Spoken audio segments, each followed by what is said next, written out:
ये सारे टर्म्स सुने ही होंगे जो मैं अब आगे यूज़ करने वाला हूँ, जैसे कि नी जॉइंट के प्रॉब्लम।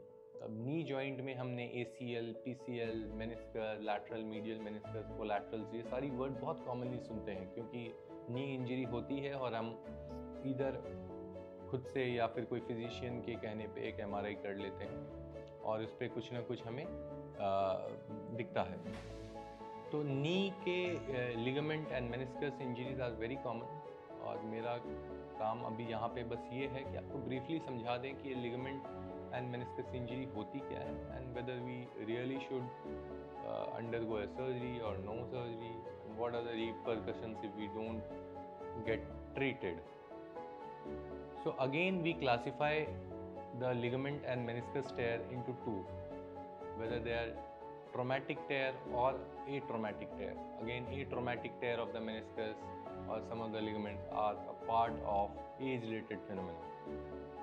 So, उस कंडीशन में हम कोई किसी तरह का रिपेयर या कोई किसी तरह का रिकन्स्ट्रक्शन बहुत अच्छा रिजल्ट शायद ना दे।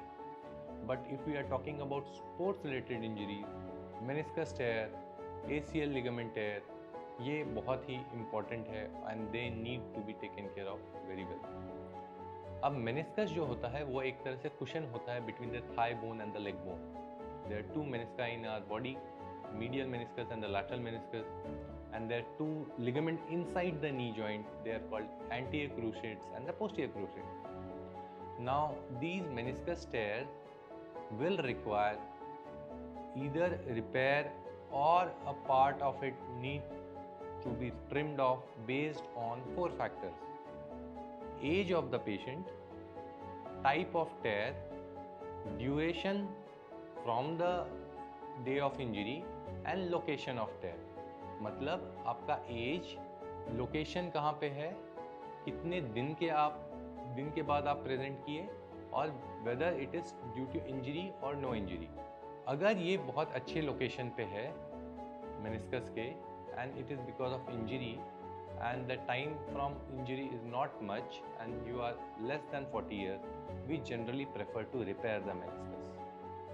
But इनमें से कोई सा भी फैक्टर अगर एडवर्स हैं, then we would like to just trim that meniscus and not repair it. Next comes your ligament. Now there are two important ligaments inside the knee joint, the ACL and the PCL.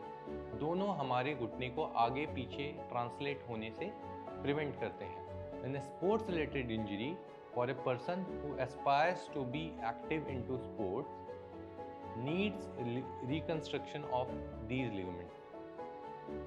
अगर ये ligament reconstruct नहीं होते हैं तो उनका बार बार instability की feeling आती है। ऑल्दो वो ये इंस्टेबिलिटी को तो टॉलरेट शायद कर ले जाएं, बट अगर कभी ये इंस्टेबिलिटी इस तरह का हुआ जिसमें कि नी ट्विस्ट कर गई तो it can lead to collateral damages. मतलब वो लिगामेंट जो थी वो अपनी जगह तो वैसे ही रहेगी, लेकिन उसकी वजह से, उसकी इंस्टेबिलिटी की वजह से घुटने में और कुछ डैमेज आ जाएगा बाद में। इसलिए अगर सिर्फ एक लिगामेंट डैमेज है और आपको सिम्टम्स आ रहे हैं तो उसको उसी समय ट्रीट कर लिया जाए तो अच्छा है, नहीं तो फ्यूचर में ये कुछ और भी ज़्यादा डैमेज कर सकता है। इसके बाद आते हैं घुटने के बाहर के दो लिगामेंट जिसे हम कहते हैं MCL एंड LCL। LCL के साथ हम कभी कभी PLC वर्ड भी यूज़ करते हैं। तो ये घुटने के बाहर के लिगामेंट है।